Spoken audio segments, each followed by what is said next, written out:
Thanks very much, and thank you for the opportunity to talk to you tonight. What I want to do is really a tale of two cities, a tale of our city over the last 25 years in bringing it back from a rather unenviable position, and a talk about the city of the future, where we're going to go the next 25 or 30 years, hopefully. So I'll start by most probably giving you facts you already know, and that is that 50% of us live in cities. In fact, 3.5 billion of us. What you might not know is that's going to raise to something like 6.4 billion in the next 40 to 50 years. We're going to have to build almost as much urbanism again in the next 40 or 50 years as we built since the start of civilization. That is the challenge facing many cities, including your own. How do you actually cope with the growth that's coming to cities? Particularly when that growth brings with it 75 to 80% of the greenhouse gases and drives our economies. Surprisingly, with those stats, cities are not on the national agenda of most countries. I've spent the last 3 years, and when I leave here, I will be going to the World Economic Forum in Abu Dhabi. And it's trying to get cities on the discussion at Davos. For some reason, national governments don't want to talk about cities. And I think that's a crucial thing that we need to start to consider. Cities are places of hope. They're places where people, on arriving, gain skills, gain opportunity, but most significantly, family sizes start to reduce. If we're going to get population under control, it'll be through urbanization, not through many of the other strategies that have been tried in the past. And I'm optimistic. I believe we can get our cities under control. And I think if there's a common will, we will get there. And the reason I'm optimistic is in 2006, I was asked by the European Union to report on cities that had transformed themselves since the 1980s. And this was transformed themselves around livability. I selected 10 cities with different strategies and then dropped in Melbourne and Bogota for reasons I'll explain in a minute. Some of the cities, and I won't go through all of them, but to give you a flavour of the strategies that cities have used, Glasgow is one of those cities. Glasgow in the 1970s was moving its population to the fringe.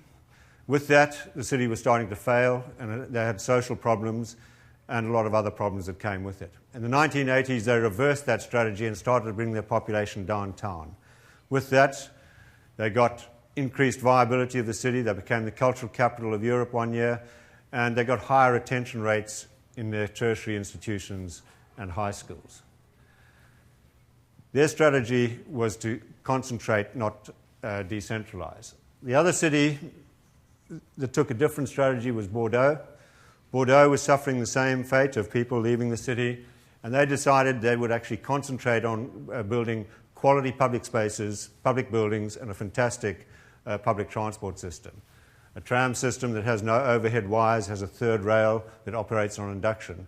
And there are 190,000 people who use the tram system that didn't exist 15 years ago, and they turned their city around. Malmö lost about 40% of its employment when shipbuilding went off to Korea. They had three strategies. They built a bridge over to Copenhagen, they brought a university downtown, as has happened with you here in Toronto, but they built also a piece of very low energy built environment. This is 120 people per hectare, catches most of its water and generates a fair amount of its energy. And what they found is people came to look at what the future was going to look like. And what people saw was something that was quite familiar, not frightening, 3 to 4 story buildings and pleasant walkable environments. So the future is not something I think we should be afraid of. Dublin almost changed itself by mistake. It was going to build a transport interchange downtown. It set aside some land, bought up Temple Bar, moved in students on low rents and short leases, and students did what students do. They went to the pub and started playing music. A lot of other people thought, well, that looks like a fun thing to do, and joined them. And they changed strategy. They then went away from a bus interchange, and they built 12 cultural institutions, a highly successful social and financial proposition, and they turned around their downtown on the back of that social and cultural revolution. The reason I wanted to put Bogota in and insisted that the German government put it in when they commissioned me to do this was cities need political courage if they're going to change. And two men changed Bogota. A gentleman by the name of Marcus, who became a mayor that changed the culture of the place through, in many cases, mime, where he actually fired the police force and rehired them as mime artists and got them to perform the city that he thought should be there. Followed by a guy called Enrique Penaloza, who came into office saying he would not spend a single dollar on the motorcar in the 3 years he was in office. And he kept that promise, and he built bikeways and pedways and rapid bus parks, libraries and schools, and he dropped the crime rate by 86%. That takes courage. And there were a few other things he did which took courage, which we haven't got time to go into. Courage was also shown by cities like Seoul. When they were going to have the Olympics, this expressway was over the stream that ran through their city, so they dropped it and they recreated the stream. And they brought life back to their city. That is a courageous gesture. And we've seen other cities. This is a smaller city, Aarhus, just outside Copenhagen. Underneath that street is a river, and they brought that river back. And in bringing back the river, they brought back people, and people are the lifeblood of our city. So there are examples of cities that have really turned themselves around, and there are a few others that I could illustrate. Melbourne was going through the same problems that these cities were in the 1980s. Our population had actually moved out to the suburbs and taken with it the energy of the city. Retail had moved out, and you could fire a gun down our streets after 7 o'clock at night or on a weekend, and you'd have trouble hitting anyone. This was the article that was written, and it was pretty unflattering. What happened is the politicians came into power, architects, people out of the design industries, concerned citizens, put themselves into government, both local and state, to turn this around. And it was that political courage and that foresight that really led to the change in Melbourne.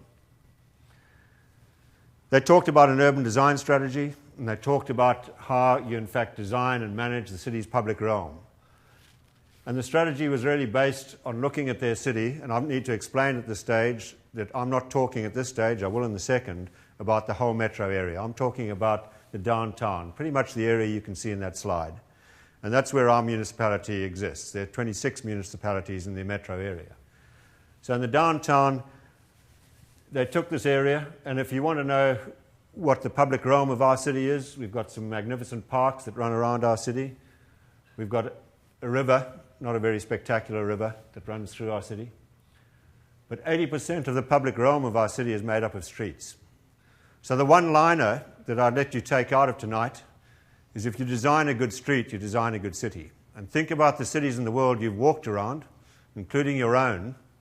And the reason it works is because the streets are interesting to walk around, they're vibrant, they're safe, and they make up 80% of your public realm.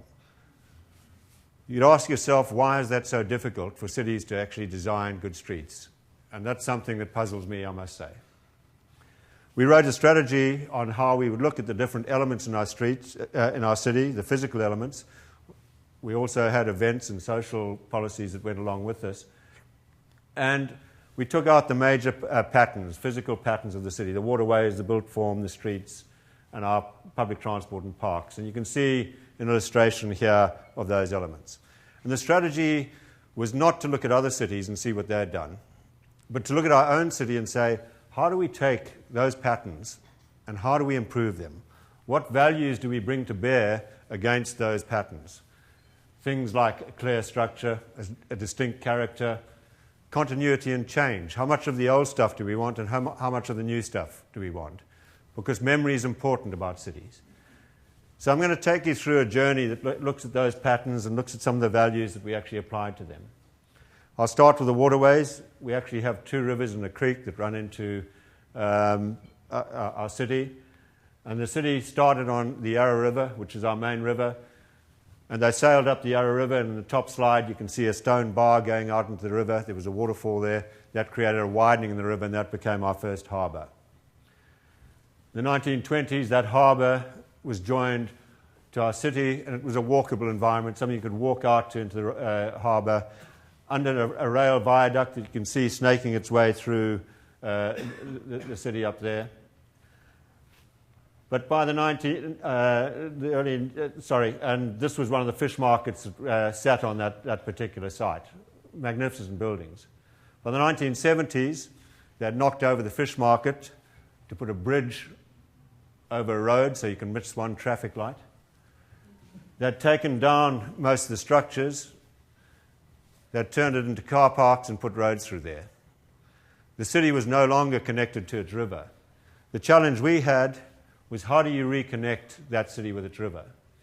We couldn't take down the infrastructure for a whole lot of reasons that I won't explain tonight, so we had to modify it. We had to transform it. So we took viaducts like this and we actually lowered the ground plane, made them look a bit more elegant, and we ran a blue neon strip at night to try and give it a more sculptural character. We came up with a plan. It was to actually build in underneath the viaduct, cut a hole into the river to reform the turning basin that had been there and bring the river closer to our street. And we started. You can see what we inherited in 1985, and by 1998 we'd cut the hole in the river, we'd taken the cars and the parking out of here, and we had our first structure going in underneath the viaduct there. It took us until the Commonwealth Games to take the next move, and we then convinced the state government to pull down the road that went over the single intersection here and to recreate an at-grade intersection so that we could build the fabric back in to where the fish market had been and create a quality street that not only ran along this edge but allowed people to walk down to the river with fabric either side of them. And you can see that illustrated here. We used art, and we use art in most of our projects to illustrate where the colonial settlement had started and where the old river alignment was. And suddenly we had people thinking about our city, reconnecting back with the river. There were other projects that we took in as well along the river. This was a rail bridge that used to run from our bay into the major railway station, brought most of the early immigrants. They cut it off because the casino was built here, and they ran light rail on the road system. And there was a debate about pulling down this bridge. I was keen to keep it because I think it's part of the memory of the city, where we started, where people came from, how they entered our city, and also had this very unusual angle that ran across the river. We managed, with the Commonwealth Games, again, to convince them to close a road, and we built 2 public spaces either side. The road used to run through this space here. In fact, this was part of the road, and we didn't have much money for the project, so we kept that. And on the bridge, we erected 9 sculptures that move out during the day. One is stationary in the square, the 10th, and that's an Indigenous figure. And the 9 sculptures tell the story of migration to our city. We have glass panels that run down the bridge that have every country that is represented in our city. So you can go and find your country, find when most of your fellow citizens came to Melbourne, what languages they spoke, and what the major cities were. This has become now a cultural icon where people take their families and children to talk about the countries they came from. The challenge we have now is the harbour has moved downriver. The turning basin I was talking about was right up here. It's moved down, and in fact it's moved out of the harbour that existed for most of the 20th century. And this area is being resettled now as a mixed-use area. It was taken out of the municipality, divided up and given to 7 developers, which is not a very smart strategy for building cities. And what the 7 developers did was build big stuff. And so if you look at the land use pattern of the traditional city, you can see the variety you're getting in here, and this is the pattern emerging in our docklands. We've been brought back in the last 2 years to have a look at this because people are saying the vibrancy in the city doesn't exist. Our challenge is, with most of the contracts now let for the building of that area, how do you come back and build the city back in so it reconnects and get some of the fine grain of the city? I think we've lost the art of doing the small. And I would argue, we talk about being too big to fail. Well, we've just seen our economy fail with the too big things. Maybe we should start talking about too small to fail. And maybe that would serve us a little better. And I certainly think it would serve our cities a lot better. So we've got a lot of work to do in that area before we can celebrate our docklands. The second pattern I want to talk about is the built form of the city. The city was settled adjacent to the river, so it doesn't face north-south. We've got a very clear structure, which you can see from the air. The central core is this area here. We've got a north-south grid, so the disorientation of the core makes it very distinctive and it stands out, to say nothing of the built form. When I came to Melbourne, they were talking, the politicians who briefed me were talking about the loss of what they called marvellous Melbourne. And I thought they were talking about the architecture that had been created in the mid-19th century when gold mining was the driver of our economy. And our city grew up very quickly with Victorian architecture in the mid-19th century. As I looked into it, and this is called a Noli map, where I coloured in all of the spaces between the buildings, I started to realise that it was more than the architecture. With the very big blocks that Melbourne has, 200 metres by 100 metres, 30-metre streets running on the 200-metre size and 10-metre streets running east-west through the middle, the subdivision pattern of the 19th century was to, in fact, break those blocks up into much smaller units. And with that, not only did you get a texture within the street, but you got these lanes and arcades that allowed people to penetrate through the blocks and move north-south, the railway station being to the south. And what was happening in the 20th century is these were being consolidated, as you can see here. And although the architects were famous architects like I.M. Pei, and this is I.M. Pei's work, what they were slowly doing to our city was taking streets like this and turning them into streets like this. And you only have to do that 20 times in a city and you start to kill it. So the challenge for us was to say we wanted development, but we didn't want people to give us the backs of their development, and we wanted vibrant streets where we had activity onto it. And I'm pleased to say this corner now looks a bit like this, and they've started to extrovert themselves. And what they've found is they can actually make more money out of a hole in the wall than they can make out of a piece of concrete. So this has started to become the vogue in Melbourne to, in fact, have active frontages. We now require that any new development has 75% active frontages facing onto the streets. You cannot have a blank wall onto the streets. We bought a large part of the city and put in place a framework for the whole development of that block. And you can see it here, the development here, and this was the site. We required that there were lanes and arcades. We required they didn't use one architect. We put in community facilities, and if there was to be a supermarket, it had to be underground, so we didn't have blank walls. We put that out to the market, and the development interest we got back was excellent, and that, in fact, has been built. And it does show that you can take a big block of land and build it within the character of your city. The competition for our public space, Federation Square, the winning entry was the entry that had lanes and arcades built as a primary organiser of that design. It's a very modern building, and it was quite controversial. Although the citizens now love it, it was controversial at the time. But it is a modern piece of Melbourne. It has the same characteristics as the rest of our city, and I think that's important. We also started to work, we at the city aren't the major planning authority, the state government is, so we have a structure where we're the local government, you have the state government above us, and they're the planning authority.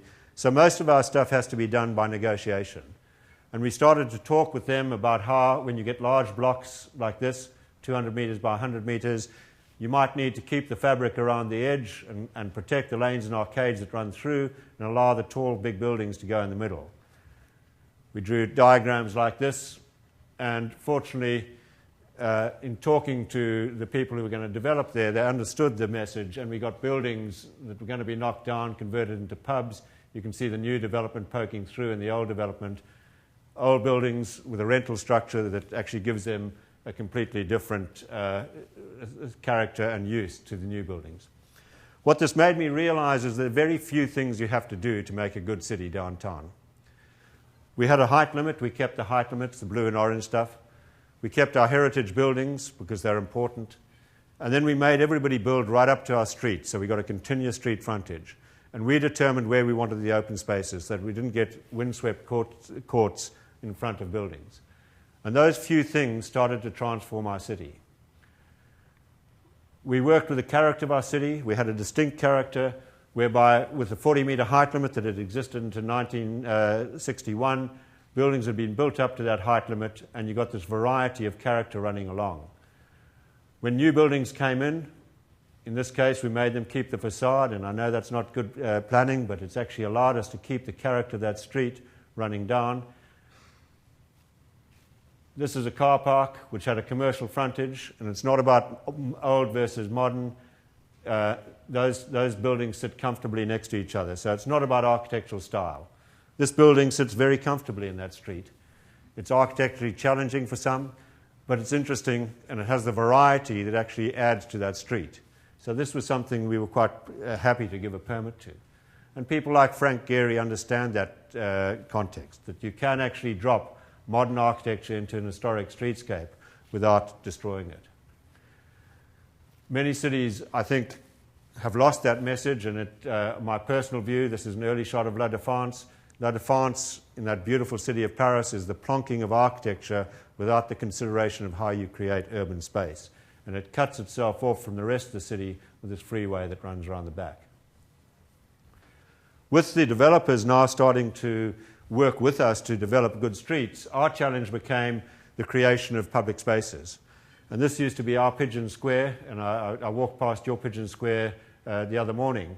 And what we did here was we had very little money. We went out to the open market, asked people who wanted to run a coffee bar if they'd come and actually pay for it on a 30-year lease. We designed this little coffee bar, which you can see sitting here, a seating area that people can sit up on, and a place in a public square in the front.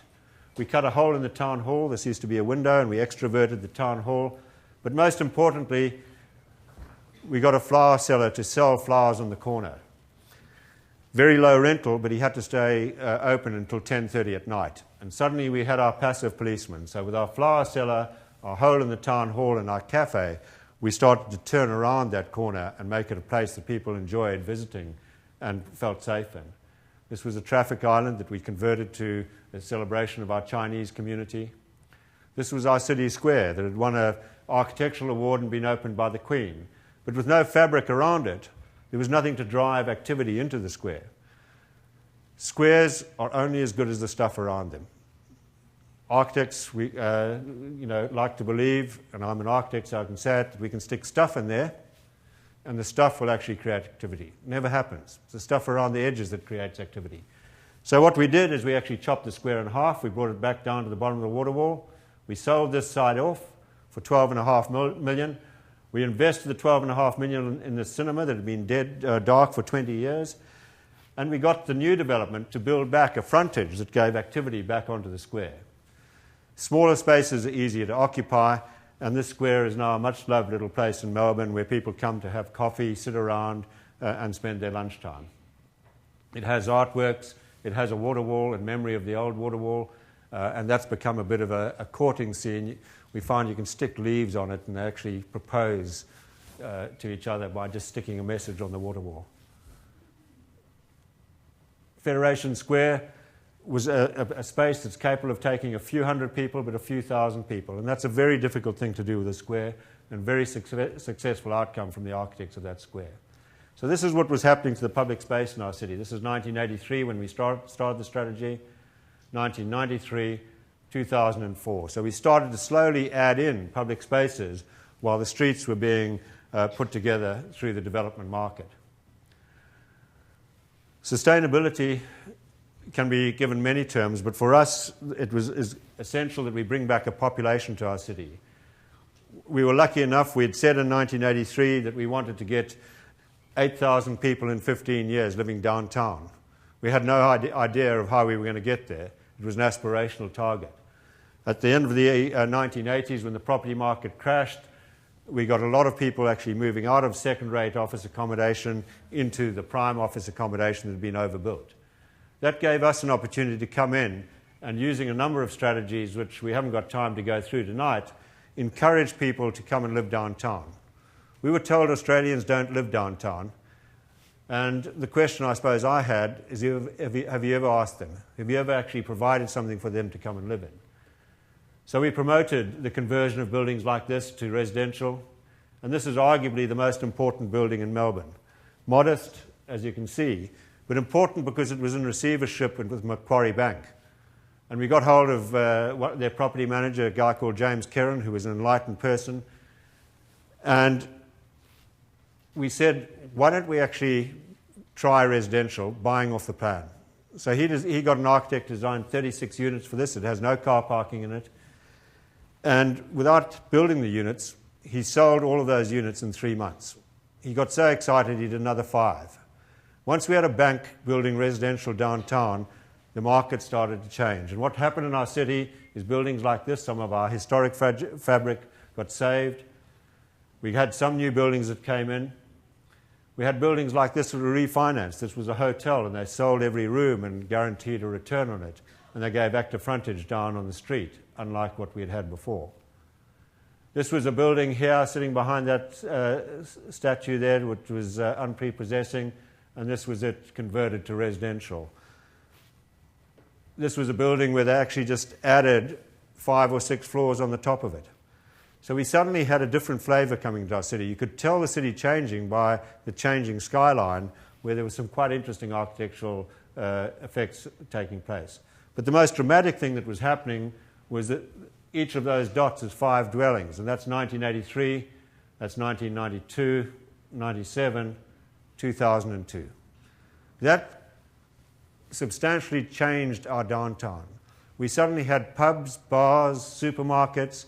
We had traffic jams at 10 o'clock on a Saturday evening. We'd actually brought a population downtown, and the city started to live again. So that was one of the most significant turnaround strategies for us in our city. What it also did was, of course, they were all owned in strata title. It started to actually cement in the smaller scale in our city. You could no longer come along and consolidate a big block because you had a number of different ownerships in that block. So we saved the small and allowed our city to maintain its character. The papers got excited about it and wrote about it. We started to put activity into our public spaces and animate those.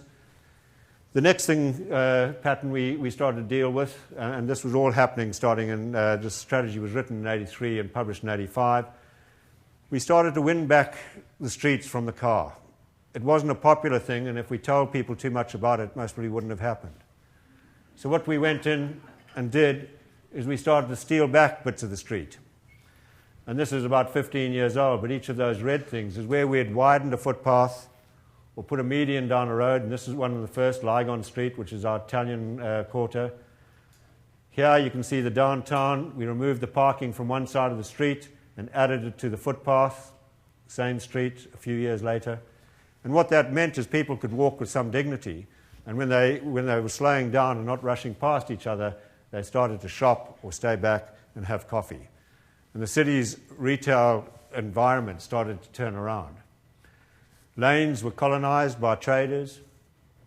We actually helped by paving and adding lights, but all we did was invite people to externalize their activity out onto the lanes, just to sit out there and make them active. And when I look at many of the lanes that you use to carry electricity down at the backs of your buildings, I wonder whether there isn't a strategy waiting for you there to actually externalize the backs of those buildings and try and make more of those. This has been a highly successful strategy and has brought a lot of people downtown. They've become the groovy places to hang out, to have a meal. And with that, we've continued on to add furniture and disability access to our tram stops and generally upgrade the public realm of the city. We've put out disability ramps on most places where intersections happen, braille tiles, and we've really made the city accessible for all. In the last decade, we've started to promote the bicycle being something that I think is a civilizing aspect of our city, and I'm delighted to see that the bicycle's coming into your city, and you've got the divided lanes more than we've got, so I celebrate you there. We're still battling. We've got a good network, but we haven't got too many divided at the moment. We're starting to divide them, not as elegantly as yours. I did like the florals I saw today. But what we have done is since 2002, when we had 1% of the commuters coming into the city, in 2011 we've got 10% of the commuters coming to the city on bicycles. So we've got a good network now that connects up. And we're slowly moving the cars out from the curbside so they protect the bicycles rather than the bicycles protecting the motor cars, which seems to be the wrong way around. We closed the main street of our city, Swanson Street, that used to have about 40,000 cars going down it of a day. It was failing. People were driving through to go to the airport. This was it before. We widened the footpaths by 3.5 metres. We planted 100 trees and we brought sculpture back. And what happened? Pedestrians started to come back. So between 1993, a year after we closed, in 2004, we went from 12,800 from 10 in the morning to 6 in the evening to 25,200. We now have 65,000 people a day walking down that street. It's one of the busiest streets in the whole of Australia. We're in the process, as I stand here tonight, of further pedestrianising it in 4 locations along the street where we have public spaces. We're moving the tram lines out to, the footpaths out to the tram line to give disability access. And that'll allow us to, as you can see here, gain a bit more public space opposite these squares. This is in front of the library. And this is in front of the city square that I showed you earlier. And the footpaths are now coming right out to the tram to give that disability access. We're required by 2020 to give complete disability access onto all our tram system.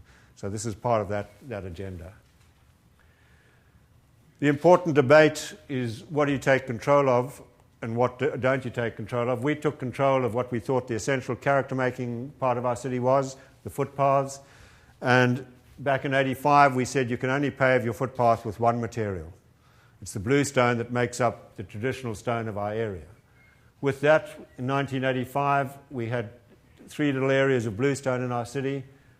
But by 2004, we suddenly had these footpaths which were wide, well paved, and easy to repair because you knew exactly what the stone was like.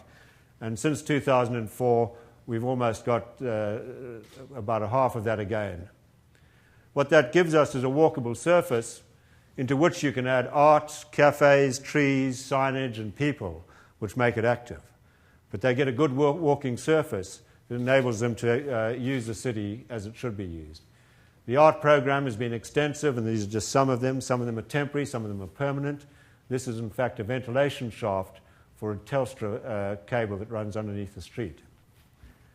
We have a laneways program where we put art into our laneways. We pay artists $20,000 to design and install, and these installations stay for about 3 or 4 months in the laneways, adding variety and new experiences to the laneways so people come to visit them. We've legitimised street art.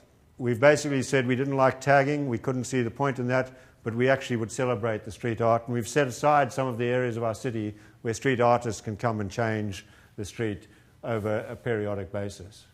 We've designed all our own street furniture, so we've got a characteristic set of furniture that's designed to last for about 50 years at least, and it starts to set the character of our city. Whether it's a toilet or a signage system, they start to fit into a single suite that is now a part of Melbourne. And then we've planted trees. And I must say, I looked at your trees today, and I must say we celebrate those, because our trees are suffering at the moment. We've planted many, but we're going through climate change rather more dramatically than most cities. And a lot of our trees are dying, and I'll come back to that in a minute.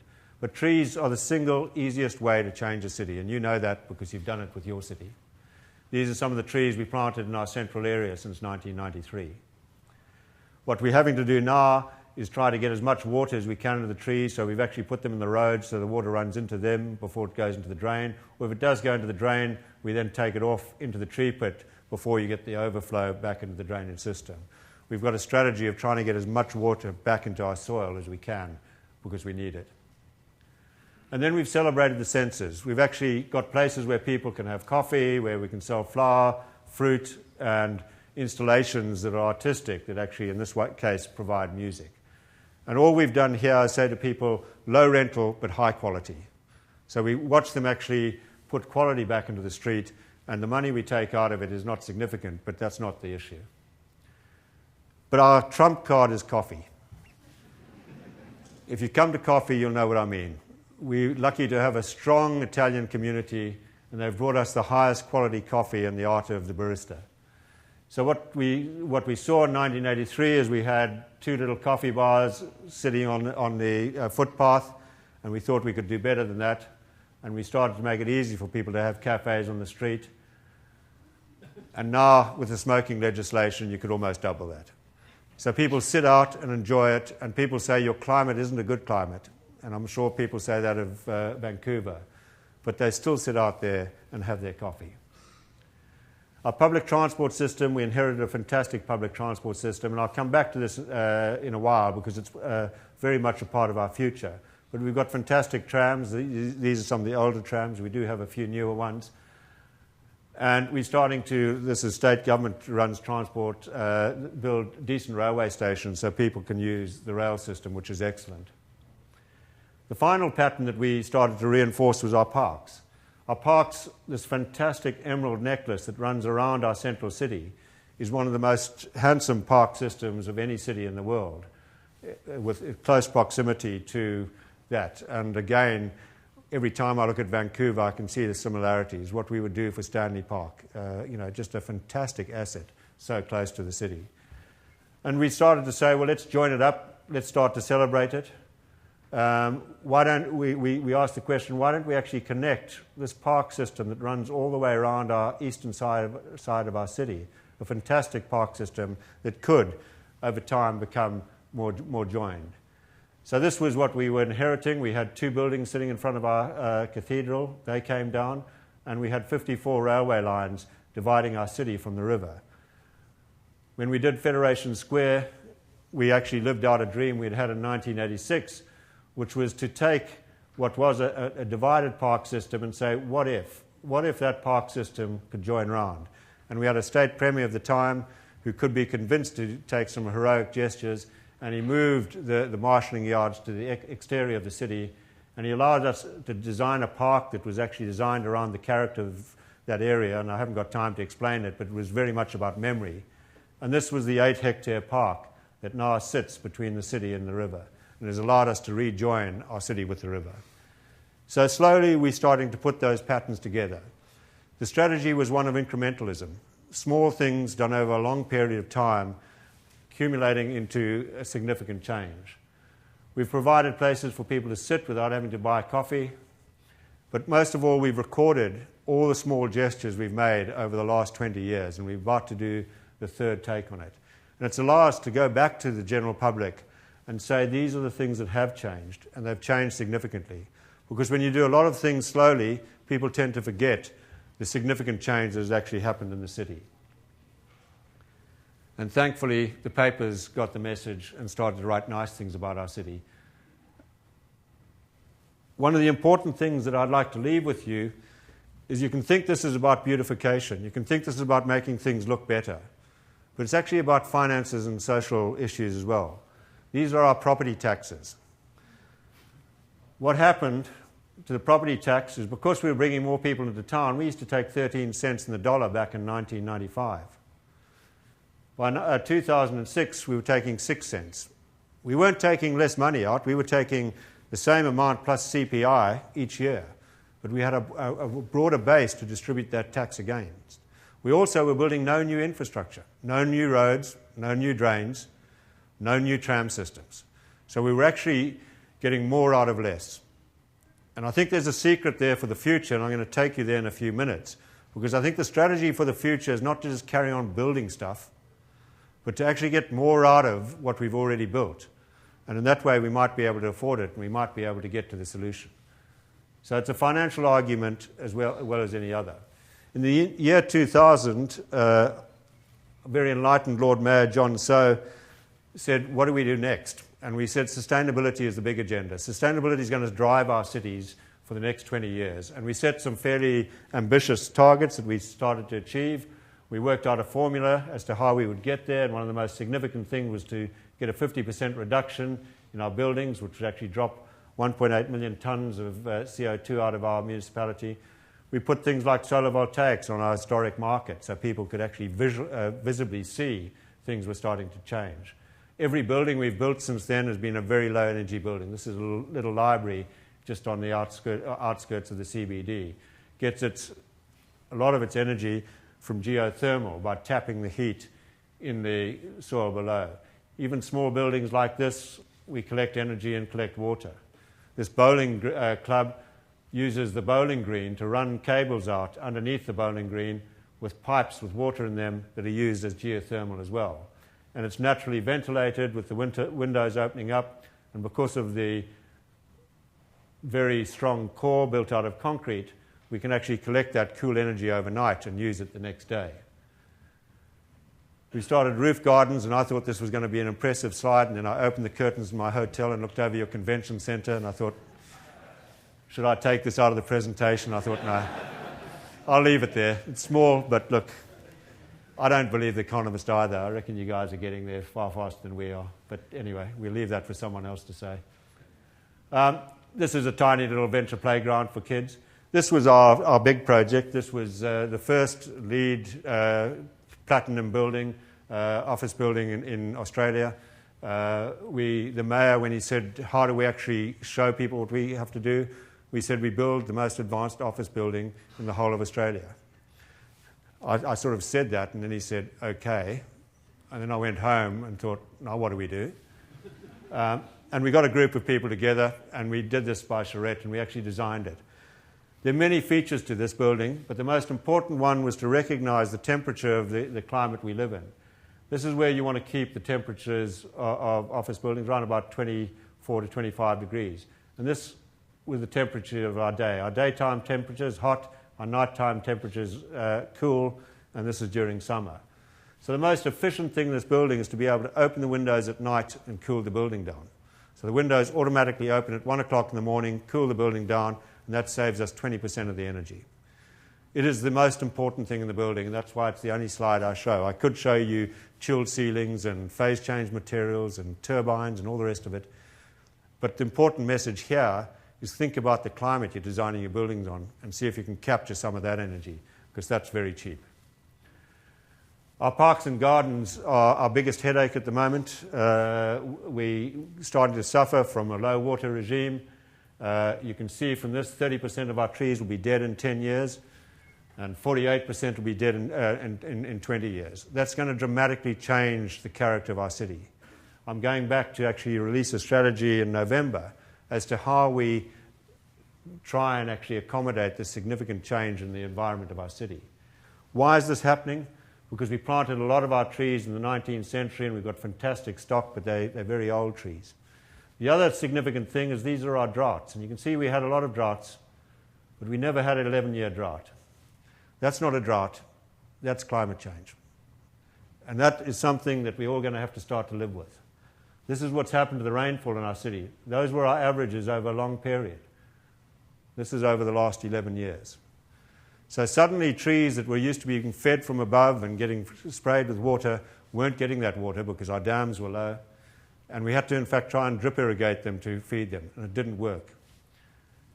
So now we're actually collecting as much water as falls on our city. We're digging up streets and putting collection chambers underneath them and using that water back in our parks and gardens. Wherever we get an opportunity off the roof of this World Heritage building, we collect the water, and the gardens adjacent to it are watered from that water. We collect all the runoff from the area here and put it through a purification pond here, collect it here, and there's another 6 million litres of water stored underneath that field there.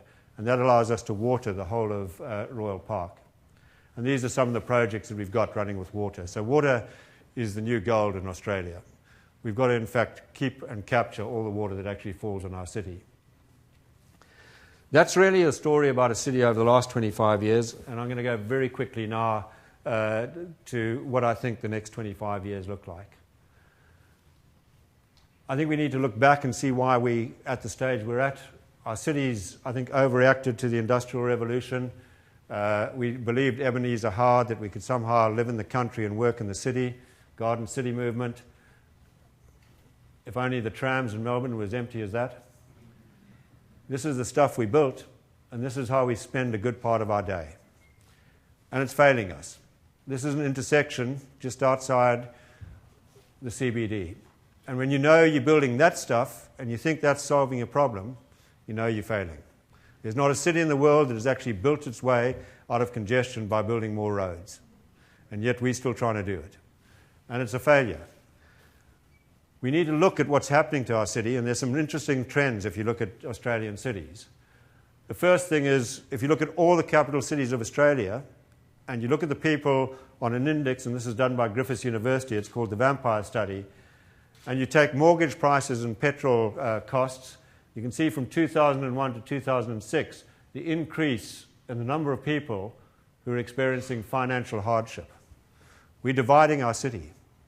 You could almost put a medieval wall around there. There are two different cities now, and those people on the fringes of our cities are starting to suffer. We're not getting the services to them, and they're paying a fortune to get anywhere they want to go to work, etc. This stuff is not working for us anymore, and it's actually taking away from our farms. That's rich agricultural land that we're going to need. So I was pleased to hear about your containment boundaries going in, and long should you fight to keep them, because politicians don't often have the will to hang on to those containment boundaries, and they keep on moving. And that's what's happening in our city. In Australia, people believed they could actually buy a property, and by buying a property, they could get into the property market. This is kilometres from the centre of our city, 45 out here. So maybe if you bought a house in Berwick and you wanted to move close to the city, this is 1994-5, you could do that by getting into the property market. This is today. People cannot get into the property market by buying out in this area here. It's just not a possibility. So we've got to make affordability come into this area over here, and that's one of our biggest challenges. How do we get affordability into the inner city? What's happening, irrespective of government action, is the land on the fringe is starting to fail. People are going into debt. The developers are now selling that land off to new migrants because if you own property, it's a point towards getting into the country. This is what's happening to our age structure. Over the next 20, 30 years, these are people over 60 years of age. So you've got to ask yourself, what are those people going to be living in? Are they going to be living on the fringe, cutting the lawn? Or are they going to look at other choices? The only area or sector of our population that's declining is mom and dad and two kids. So there's an issue about maybe we've got enough of the suburban houses to actually meet the need for mom and dad and the two kids. And this caught my eye, and it was actually that 64% of the starts in residential areas are for apartments. The detached house is on the decline. This was a year later, and you can see the headlines. The most important one is most probably about the change in lifestyle, and we've got an increase in apartments. The apartment starts, you can see here, going up, and the detached houses starting to go down. So irrespective of government policy, there's a change in the trend in our particular city, and you can see the number of apartment starts close to the GPO. A lot of that housing is starting to be built from unitized development, built in the factory and erected on site very quickly. And what that's starting to do is have an impact on the cost. The cost is starting to come down. So we're both fighting a timeline as well as a cost line. All of this was built in the factory and erected over about 6 to 7 months in a very quick construction program.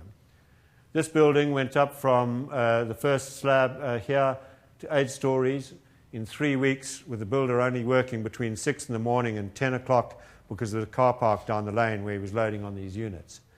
So I think there's hope that we can actually build accommodation in the inner city a lot more affordably and a lot faster. The strategy that our government's adopted is the easy one. When there's a housing pressure, open up more land on the fringe. They've just opened up 44,000 hectares of land on the fringe of our city. It's got to be a folly in terms of the strategy and where it's going to take our city. It's a folly because if you build houses out there, for every 1,000 houses you build on the fringe, it costs $300 million more over 50 years than if you'd built those houses back in the centre of the city. So as our city over the next 10 years goes from 4 to 5 million, we will actually spend $110 billion on infrastructure that we could mostly have better used by building those houses back in the city. That's the cost of 3 broadband systems. And we argue about whether we can afford a national broadband system. So it's a lot of money going in the wrong place at the moment. Something that some people don't realise is that residential is one of the biggest drivers of our economy. 8% of GDP goes into residential. Coal mining accounts for 2%.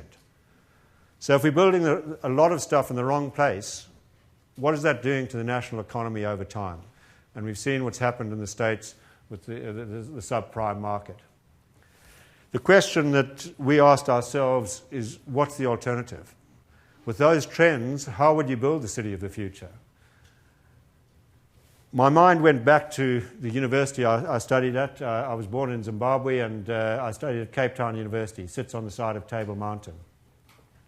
And I tell this story because that campus is what you see today, is quite unified, is designed by Herbert Baker, and it has got a tremendous feel as a campus, a very urbane campus. When I was there, I started in the mid-60s, and when I left in 1970, there were 5,000 students. And there were some gaps, but the campus was almost full. There were some car parks as well around. I was invited back to a lecture 30 years later, and I looked up the stats on the university, and there were now 14,000 students on that campus. And I thought for sure the campus would have been ruined. To my great pleasure, when I arrived, they'd filled the gaps, they'd taken out a road through the middle, and they'd accommodated all the students on that campus. What they had worked out is if they couldn't build, how well were they using the stuff that was already there? And they found they were using lecture theatres 17.5% of the day. So they re-timetabled. And the question I suppose I ask is, if you can do that on a campus, and when I arrived on the campus it was buzzing from 8 in the morning until 12 at night, could you do that in a city?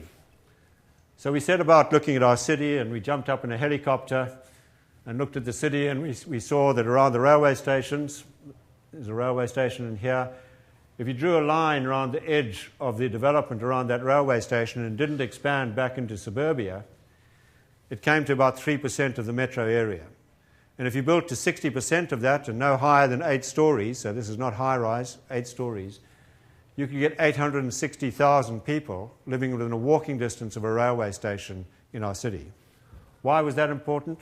Because we've got a lot of railway stations. And so if you could get all those people living close to public transport, they might have other options.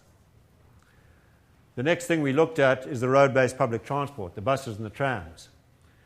And we went through an exercise, which I'll show you in a second, that actually established that the next 3% of our metro area was properties without sensitivities facing on to this public transport system, our buses and our trams. And when I looked at the system, I was quite surprised by the extent of the public transport system. Although some of these buses only run once or twice a day, the basic network was already in place. So if you could start to put a population back against that network, maybe you could get more efficiencies in the system. The other important thing is the tram and the train isn't shown on here, is a radial system, where the bus is a gridded system that runs across the city. So they complement each other very well. So what we did is we took every cadastral parcel in the municipality, in the metro area, 1.5 million of them. We took only the 16-minute headway buses and all the trams, and we looked at all the properties that actually lined those areas. We dropped out everything that was around the central city or a railway station, because we'd already counted those, and we got a pattern that looked something like this. And then we started to go through and take out the sensitivities. We took out the parks, and you can see the number down the bottom dropping here. We took out public uses and industry. We took out all the properties that didn't have an alternate form of access, because we didn't want to get big black holes off our main streets going into car parks, because then you wouldn't get a good street environment. We took off recently developed sites, heritage registered buildings, and 50% of the capacity in a heritage overlay area. And we also took off the very small sites, anything less than 6 meters in size. And we got down to 34,000 sites, which I think is a conservative number, or 6,600 hectares of developmental land right adjacent to our public transport network. We then applied density to those properties, and the densities were 180 people to 450 people, and we could get between 1 million and 2.4 million people living right adjacent to the public transport system. What does that look like? That's 180 there, so it's a 3-story development, so it's not very intensive. And you start getting up to this scheme I showed you earlier. That's an actual shot. The previous one was a computer diagram. This is the top end of ours, which is a 7-story building in Mexico. These are some others in Melbourne. This is a very environmental building, affordable housing, or in fact social housing. But the thing that interested me was Vienna. And this is the city we should watch. When we actually look at Melbourne and Vancouver toying for the lead, Vienna gets up there every time, and it does it as a dense city. And you can see 900 people per hectare in this fantastic streetscape that they've got in Vienna. So we looked at that and said, well, what does that look like in our city? This is one of our bus routes, Johnson Street. This is what it looks like today. We speculated that it might actually look a little better if we could build along that up to about 6 stories, 7 stories. You can see here the city in the background, so fairly close. Expensive public infrastructure, tram network, and underutilisation of the land adjacent to that. So you get the idea, and these are a few more streets, Maribyrnong Road and Riversdale Road. We then got the next 1.5% through known redevelopment sites, and this is the docklands we talked about earlier. Places that had permits and already had a density. Why is this important? Because we don't have to touch this stuff. We could leave suburbia alone. We don't have to have a political argument about the invasion of suburbia. We can actually do it adjacent to suburbia, and you can walk out of this stuff to a higher street that will have a whole lot of activities that you might actually enjoy having close to you. Suburbia is important. Suburbia is where you can actually plant the trees and capture the water, and if you like Germany, collect energy off your roofs. A distributed network of infrastructure that will actually serve our cities well into the future. So we need to preserve this stuff, but we need to get transport and other activity close to it. So we've got to start thinking about our city in a slightly different way. We've got to use transformational thinking, not knock it over and start it again. The program I showed you earlier was a transformational one, taking old buildings and reusing them, and that worked for us in the central city. This is transformational thinking, not that this gentleman was doing it at the time. But this was our state government when public transport was actually becoming congested, saying we'll give free public transport before 7 o'clock in the morning. What they did is they moved 2,600 people before 7 o'clock in the morning. They saved themselves the cost of 5 trains, which would have cost them 100 million, and therefore went 15 million in fares. They only gave it into the city, not out in the afternoon. That is the sort of thinking I think we need to apply to our cities. How do we actually change and re-timetable our cities and start to think about our infrastructure in a completely different way? The road is a piece of real estate. This is the least efficient way to use that piece of real estate. This is the most efficient way to use that piece of real estate. So we need to start doing, and what they were going to do here, this is one of our major roads, Hoddle Street, they were going to spend hundreds of millions of dollars separating the intersections all along this road so these people could drive along a bit faster. And when people started to protest against that, they stuck a bus lane down, and 32% of the people who travel along this, in fact there are more people in these 4 buses than all the cars you can see there, now use the bus.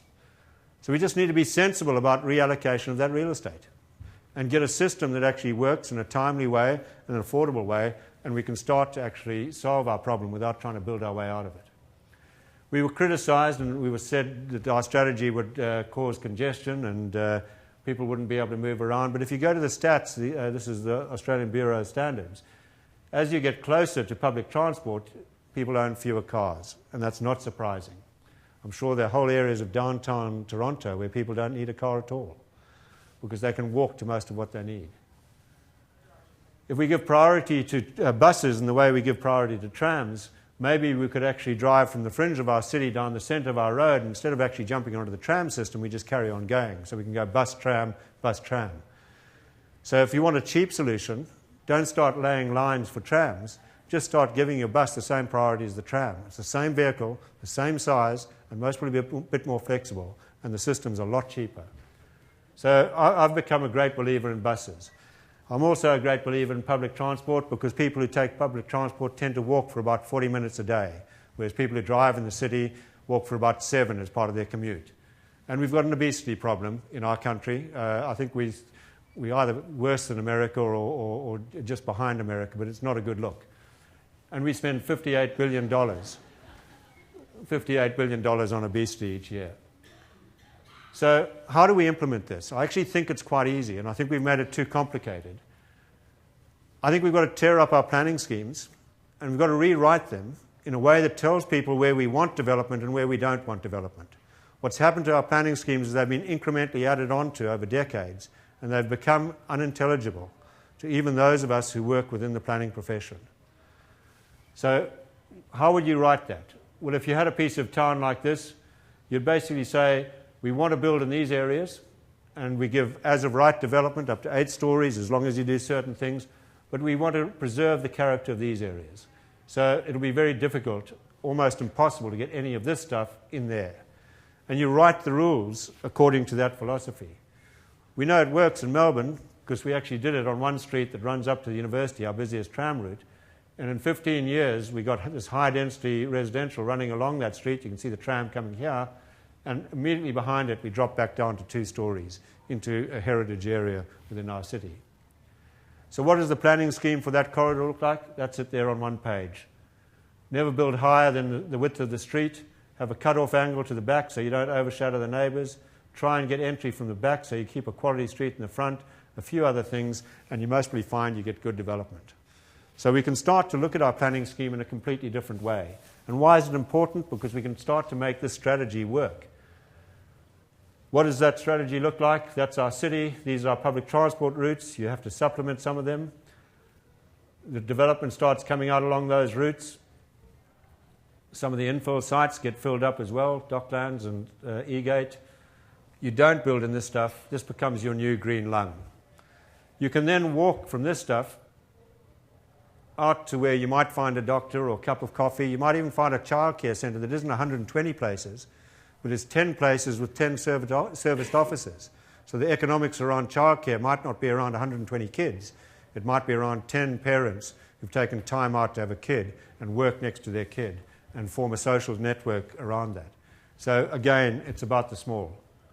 So we're rewriting our planning scheme according to these principles. If you're in a yellow area, you're in an area of stability, and we won't be building much in those areas that is out of character with those areas. If you're in the brown areas, we have planning schemes that we're now trying to get the minister to adjust to give us quality streets. And if you're in the red areas, we're going to make it very easy for you to develop there as long as you build decent fabric that gives us decent streets. We're on a course to more than double our population in the central area in the next 20 years. And we think it'll give us a much better city. And I must say, since I've been in Vancouver and seen the energy of your downtown with your residential development close to it, I think that you're most probably a lot closer to this than we are. What does this look like? Streets like this will start to look a bit like this. And areas like this where we've got declining service industry might start to look like this. And that doesn't mean moving the service industry out. There are now a lot of strategies where you can stack industry with residential. How do we engage the community? This is our biggest task. I don't think the community believes us anymore. I think they've seen us change our minds too often. They've seen ministers give concessions to our planning schemes, and therefore we've lost the trust of the community. And I think we need to re-engage our community, and we need to start using strategies that they can understand. Rather than actually giving them a planning scheme, maybe we could actually use techniques like this that we sponsored with the university. Here's one of our streets, Victoria Street, Richmond, inner city. And we could say, well, what do you think of 4 stories, 20% take-up? You can see the grey pieces dropping in. Well, what do you think of 4 stories, 60% take-up? And at that stage, I suspect the community starts to get worried about the changing character of that street. But what about 4 stories, 60% take-up and 7-metre setback? And maybe people look at that and say, well, that's not too bad. We've now got mechanisms that we can actually talk around an illustration of the street rather than a document that I think most people don't understand. And then when they get the result of that document, they're disappointed. This is a street close to where I live, and this trend's actually starting. If you go up the street, you can find a 5-story building sitting quite comfortably next to this building here. You can find a single-story retail tenancy that's now got 3 stories of residential above it, a density of about 200 people per hectare. And when you step back in the street, you can hardly see it hidden behind. There it is there, and the development goes back. So you can keep the character of these areas, but you can start to add back a residential population that will help the retail and actually help the vibrancy of the area. Here are some others around the corner. Not fantastic architecture, but you can start to see a mixture of uses. This happens to be a little hotel, something we didn't have in this area, and it's a boutique hotel. So I think we can get to a city that will have 8 million, and I think it can be a very livable city. But we can't send these sort of messages. And this was, if anybody went to the Venice Biennale and you went to the Australian Pavilion, this was our university and our Institute of Architects sending images of Australian urbanism. And is it any surprise that people are horrified and don't trust us?